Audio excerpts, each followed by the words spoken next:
मैं विकास, आप सभी का मेरे YouTube चैनल क्रैक फैक्ट्स में आप सभी का स्वागत है। हमने पहले पार्ट की शुरुआत की थी और पहले पार्ट का नाम क्या था? शीत युद्ध का दौर। पार्ट 1 अपलोड हो चुका है, डिस्क्रिप्शन में उसका लिंक है, आप वहां से भी देख सकते हैं। आज हम पार्ट 2 को स्टार्ट करेंगे। पार्ट 1 में सिर्फ दो ही चीजों को बहुत ही व्याख्या करके समझाया गया है। एक तो था पार्ट 1 में शीत युद्ध की व्याख्या, जिसको हमने बहुत ही अच्छी तरीके से समझाया। दूसरा क्यूबा मिसाइल संकट। इन दोनों की ही जानकारी पार्ट 1 में है। हम पार्ट 2 को लेकर अब इसके आगे बढ़ेंगे। इसके आगे सबसे पहले एक प्रश्न आता है। प्रश्न क्या है? प्रश्न सभी लिख लेना वीडियो स्टार्ट होते ही, या आप जब भी इस वीडियो को देखते हैं तो कॉपी, नोटबुक्स, जो भी आपके पास स्टडी मटेरियल है वो लेकर ही बैठा करें, ताकि आपके लिए वो ज्यादा हेल्पफुल हो। प्रश्न ये है, अब इसमें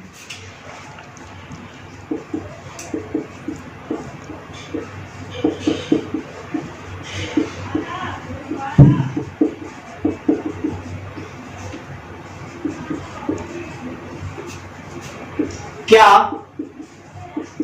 शीत युद्ध केवल जोर आजमाइश, तनाव, प्रतिद्वंदिता या सैन्य गठबंधन तक ही सीमित है या नहीं? प्रश्न सभी लिख लेना, पुनः कह रहा हूं। प्रश्न क्या है? क्या शीत युद्ध केवल जोर आजमाइश, तनाव, प्रतिद्वंदिता या सैन्य गठबंधन तक ही सीमित था या सीमित है या नहीं? तो आपका उत्तर क्या होगा? उत्तर कुछ इस प्रकार होगा कि आप कहोगे कि नहीं,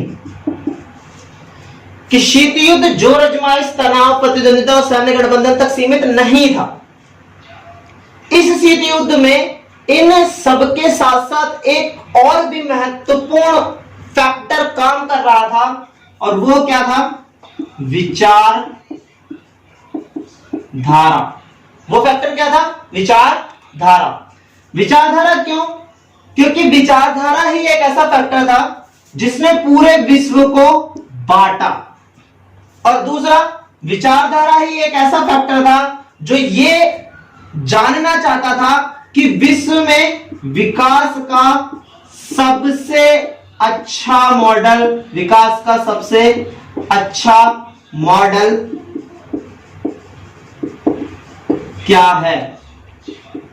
अर्थात शीत युद्ध के दौरान जोर आजमाइश हो रही थी, तनाव भी हो रहा था, प्रतिद्वंदिता भी हो रही थी और सैन्य गठबंधन भी हो रहा था, पर साथ ही साथ विचारधारा भी एक महत्वपूर्ण फैक्टर था, क्योंकि विचारधारा ने ही पूरे विश्व को क्या कर रखा था? दो हिस्सों में बांट रखा था। कितने हिस्सों में बांट रखा था? दो हिस्सों में। दो हिस्सों में बांट रखा था। दो हिस्सों में कैसे? जैसे मान लो कि ये पूरा विश्व है, ये ग्लोब है पूरा, और इस पूरे विश्व को आप दो हिस्सों में बांट दो। दो हिस्सों में ये कहां से बट रहा था? ये जो बॉर्डर लाइन जा रही है, जो बट रही है, ये बॉर्डर लाइन कहां पे थी? यूरोप में। कहां पे थी? यूरोप में। अर्थात आधा हिस्सा इधर और आधा हिस्सा इधर। इस तरफ का जो हिस्सा था उसे पश्चिमी दुनिया कहते हैं, और इस तरफ का जो हिस्सा था उसे पूर्वी दुनिया कहते हैं। अर्थात पश्चिमी दुनिया का अर्थ क्या है? अमेरिकी खेमा। अमेरिकी खेमा अर्थात अर्थ क्या है? वह सारे देश जो अमेरिका का समर्थन करते थे, वे सारे के सारे क्या कहलाते थे?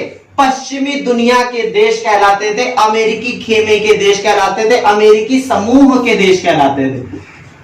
इसी प्रकार वे सारे देश जो पूर्व में थे उन सभी को पूर्वी दुनिया कहते हैं, और साथ ही साथ पूर्वी गठबंधन या सोवियत खेमा भी कहते हैं, सोवियत खेमा भी कहते हैं या सोवियत समूह भी कहते हैं।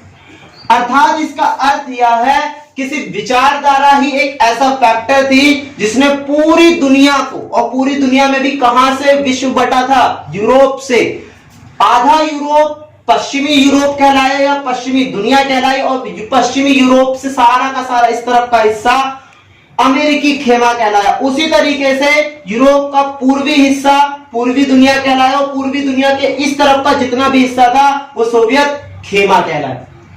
दूसरा, विचारधारा में जो चीज हमें समझनी है वो विकास का सबसे अच्छा मॉडल क्या है। अर्थात शीत युद्ध में विचारधारा इस तौर पर भी देखी जा रही थी, विश्व ये देखना चाहता था कि क्या पूंजीवाद से विकास ज्यादा अच्छे से किया जा सकता है या साम्यवाद से ज्यादा अच्छे से विकास किया जा सकता है। साम्यवाद किसकी विचारधारा थी? सोवियत संघ की। पूंजीवाद किसकी विचारधारा थी? अमेरिका की। तो पूरा विश्व यह देखना चाहता था कि किस विचारधारा से अर्थव्यवस्था का अच्छे से अच्छा विकास हो सकता है, अर्थव्यवस्था का अच्छे से अच्छा विकास हो सकता है। तो शीत युद्ध में जोर आजमाइश भी थी, तनाव भी था, प्रतिद्वंदिता भी थी, सैन्य गठबंधन भी था, पर साथ ही साथ विचारधारा भी एक सबसे महत्वपूर्ण फैक्टर था, क्योंकि विचारधारा ने ही पूरे विश्व को दो हिस्सों में बांटा था। साथ ही साथ विकास का सबसे अच्छा मॉडल कौन सा होगा? क्या वो पूंजीवाद होगा? क्या वो साम्यवाद होगा? दुनिया इस चीज की परख कर रही थी, दुनिया इस चीज को देख रही थी, क्या हम पूंजीवाद में जाएं, क्या हम साम्यवाद में जाएं। ये इस प्रश्न का उत्तर है। ये काफी बार आया भी हुआ है, 2 नंबर या 4 नंबर में पूछ लिया जाता है। इसके बाद हम आगे बढ़ते हैं, अगले प्रश्न की तरफ देखते हैं। आगे क्या है? सभी से नोट कर लेना।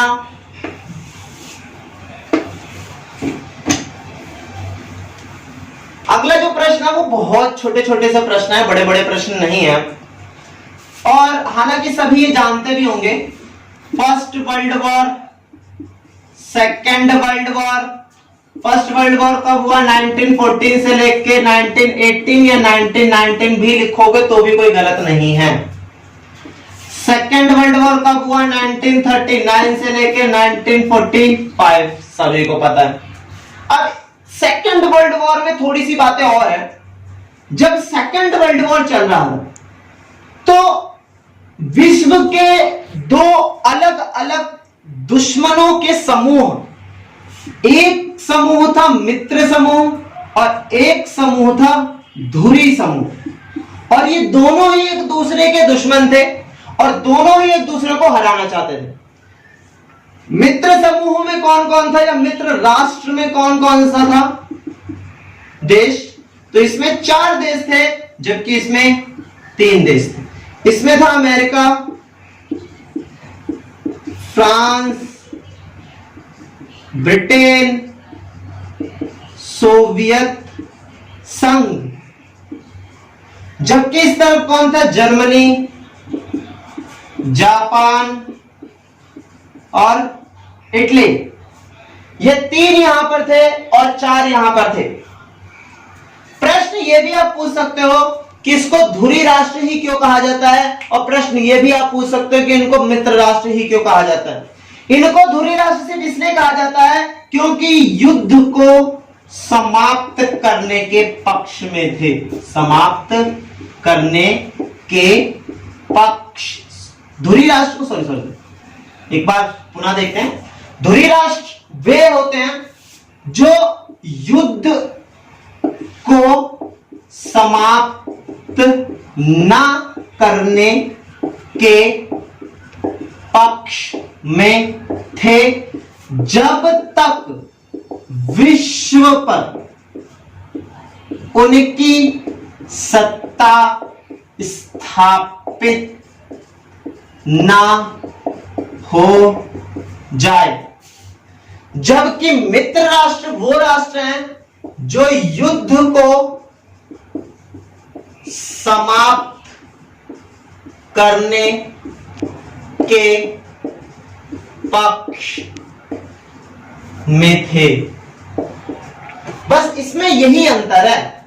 धुरी राष्ट्र चाहते थे कि युद्ध तब तक चले जब तक उनकी सत्ता स्थापित ना हो जाए, पूरे विश्व पर कब्जा ना हो जाए। जबकि मित्र राष्ट्र चाहते थे कि जैसे तैसे जल्द से जल्द युद्ध समाप्त हो जाए। हालांकि युद्ध फिर भी 6 सालों तक चलता रहा, 1939 से लेके 1945। एक नंबर में पूछ लिया जाता है आपसे कि मित्र राष्ट्र कौन कौन से, धुरी राष्ट्र कौन कौन से हैं। एमसीक्यू टाइप में भी आपसे पूछा जा सकता है कि मित्र राष्ट्र के नाम लिख देंगे और हो सकता है उसमें यह पूछ लिया जाए कि उनमें से कौन सा गलत है। तो हो सकता है कि मित्र राष्ट्र में से किसी धुरी राष्ट्र को रख दिया जाए। तो आपको याद करना है कि मित्र राष्ट्र कौन कौन से, अमेरिका, फ्रांस, ब्रिटेन और सोवियत संघ ही हैं। और धुरी राष्ट्र कौन से, जर्मनी, जापान और इटली है। इसके बाद हम आगे बढ़ते हैं। एक और छोटा सा क्वेश्चन यहां पर पूछा जाता है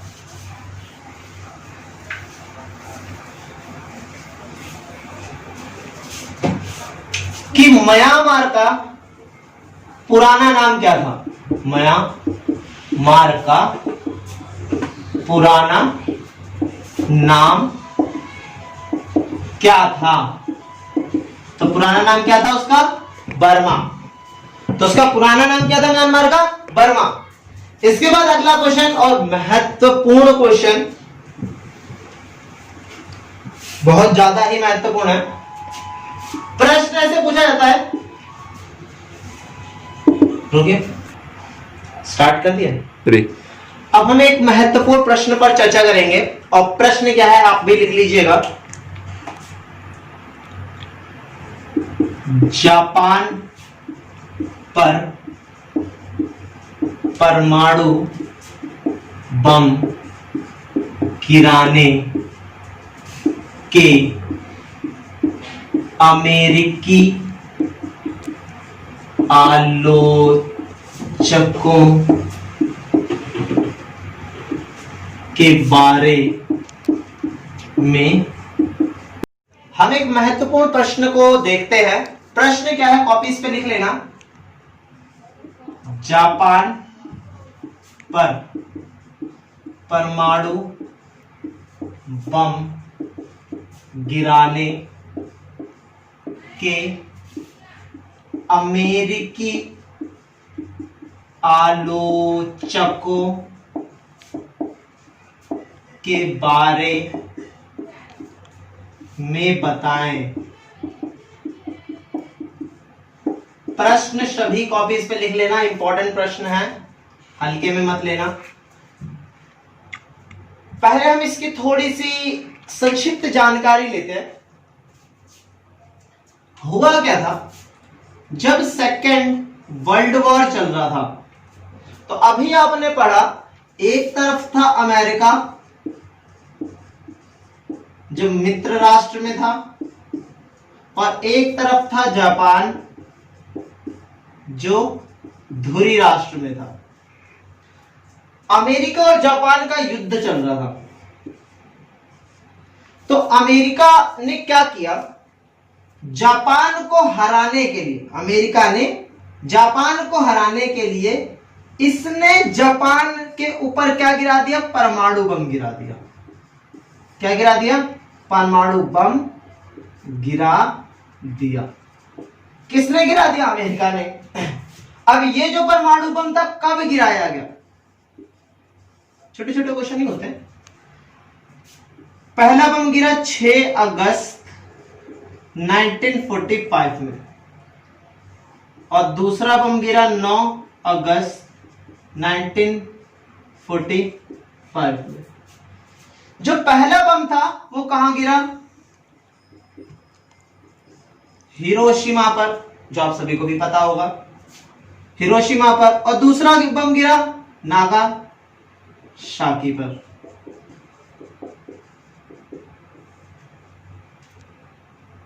जब ये बम ले जाए जा रहे थे गिराने के लिए, तो मैं आपको एक रोचक बात बताता हूं।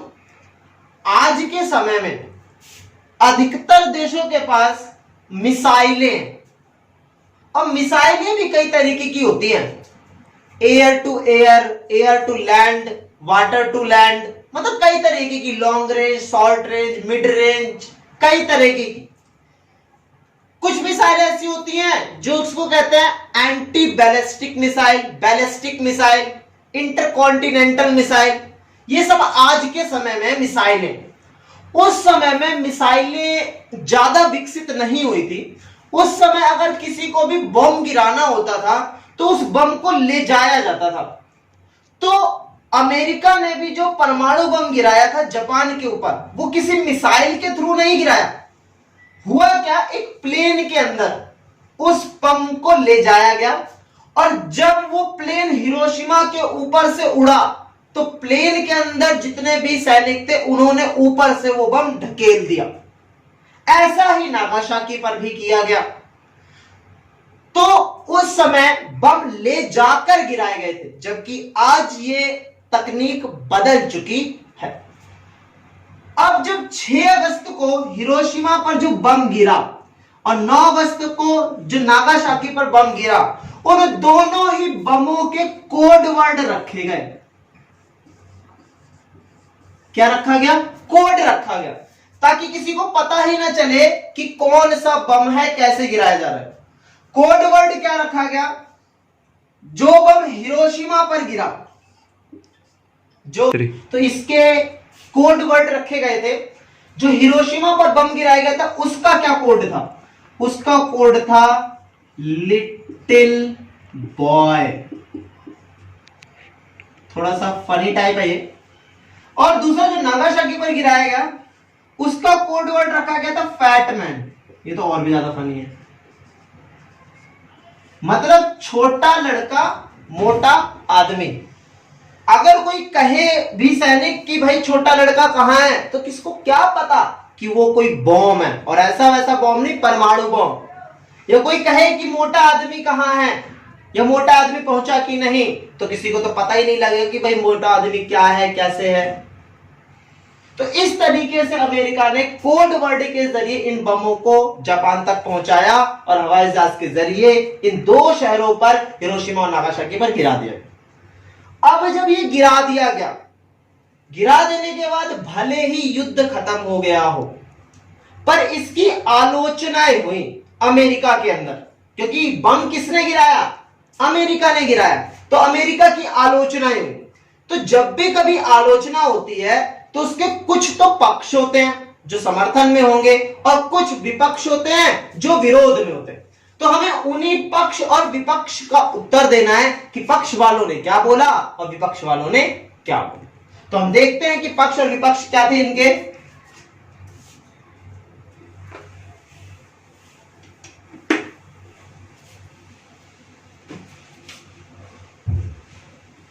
कभी भी जब आलोचना वाला प्रश्न आता है तो हमें सबसे पहले उसमें विपक्ष लिखना चाहिए, फिर उसके बाद हमें पक्ष लिखना चाहिए। विपक्ष में जो सबसे पहला पॉइंट है वो है आत्म समर्पण। ऐसा कहा जाता है कि द्वितीय विश्व युद्ध के अंत समय में जापान आत्मसमर्पण करने के लिए तैयार हो गया था। क्या हो गया था? द्वितीय विश्व युद्ध के अंत समय में जापान आत्मसमर्पण करने के लिए तैयार हो गया था। आत्मसमर्पण करने का अर्थ क्या होता है? सरेंडर करना। क्या करना? सरेंडर करना। अर्थात अगर युद्ध में जापान खुद ही सरेंडर कर रहा है, अपने आप को खुद ही कह रहा है कि मैं हार गया हूं, मैं आपके सामने झुक चुका हूं, तो जब सामने वाला दुश्मन हार स्वीकार कर चुका है तो किसी को भी बम गिराना जरूरी नहीं। इसका अर्थ यह था कि अमेरिका ने जो बम गिराया वो गलत है, क्योंकि सामने जो जापान था उसने क्या कह दिया था कि हम हार चुके। तो इसीलिए अमेरिका के बहुत सारे लोग ये मानते हैं कि जापान पे जो बम गिराया वो गलत था, क्योंकि वो सरेंडर कर चुका था और सरेंडर करे हुए देश के ऊपर कभी भी हमला नहीं करना चाहिए। दूसरा पॉइंट आप लिखोगे महाशक्ति का प्रदर्शन, महाशक्ति का प्रदर्शन। बहुत सारे विचारक ये मानते हैं कि अमेरिका ने जापान के ऊपर परमाणु बम सिर्फ इसलिए गिराया ताकि विश्व में अमेरिका अपने आप को महाशक्ति के रूप में प्रदर्शित कर सके, दिखा सके कि विश्व में जितनी ताकत सेना की हमारे पास है उतनी ताकत विश्व में किसी भी दूसरे देश के पास नहीं है। और विचारकों का यह भी कहना था कि सिर्फ अपनी ताकत के प्रदर्शन के लिए, सिर्फ अपनी ताकत को विश्व में दिखाने के लिए, अपनी सेना की मजबूती को दिखाने के लिए किसी देश को इस तरीके से समाप्त करना और मानवता को शर्मसार कर देना बहुत गलत है। अर्थात महाशक्ति बनने के प्रदर्शन करने के लिए किसी देश को इस तरीके से तबाह नहीं किया जा सकता और मानवता को शर्मसार नहीं किया जा सकता। इसीलिए वे लोग अमेरिका के इस कदम के विरोध में थे कि आपको बम नहीं गिराना चाहिए था। तीसरा जो पॉइंट बनता है वो है सोवियत संघ को एशिया के फायदे से रोकना। यह थोड़ा सा समझने वाला पॉइंट है कि सोवियत संघ को एशिया के फायदे से रोकना। तो समझो, आपने भी पढ़ा था एक तरफ थे मित्र राष्ट्र, तो मित्र राष्ट्र में कौन कौन से देश थे? अमेरिका, फ्रांस, ब्रिटेन और सोवियत संघ, 4 देश थे। तो जब सेकेंड वर्ल्ड वॉर चल रहा था तो इधर एक बार ध्यान दो, जब सेकेंड वर्ल्ड वॉर चल रहा है तो ये दोनों एक ही साथ हैं, एक दूसरे के सहयोगी हैं, एक दूसरे के मित्र हैं। तो जब सेकेंड वर्ल्ड वॉर चल रहा था तो ये दोनों एक दूसरे के साथ मिलकर धुरी राष्ट्र को हराना चाहते थे। जब सेकेंड वर्ल्ड वॉर का अंत आता चला गया और जब सोवियत संघ को ऐसा लगने लगा कि हम जीत जाएंगे, तो सोवियत संघ ने कहा अमेरिका को कि जब हम युद्ध जीत जाएंगे ना तो आधी दुनिया पर हम नियंत्रण रख लेंगे, अर्थात आधी दुनिया पर सोवियत संघ नियंत्रण रख लेगा और आधी दुनिया के ऊपर अमेरिका नियंत्रण रख लेगा। तो अमेरिका को यह बात अच्छी नहीं लगी। अमेरिका को ऐसा लगा कि अगर ये सोवियत संघ इस तरफ पूरी इधर एशिया, ये रूस है इधर, फिर ये चाइना है, फिर भारत है, फिर श्रीलंका है, तो इस तरफ का जो हिस्सा है वो एशिया का। तो अमेरिका को ऐसा लगा कि युद्ध जीतने के बाद अगर सोवियत संघ ने एशिया के सारे हिस्से पर कब्जा कर लिया तो एशिया के क्षेत्र में जो फायदा हो सकता है, जैसे तेल, सेना, मानव संसाधन, खनिज, ऐसे बहुत सारे संसाधन जो एशिया के क्षेत्रों में पाए जाते हैं, वे सारी चीजों का फायदा सिर्फ किसको मिलेगा? सोवियत संघ को मिलेगा।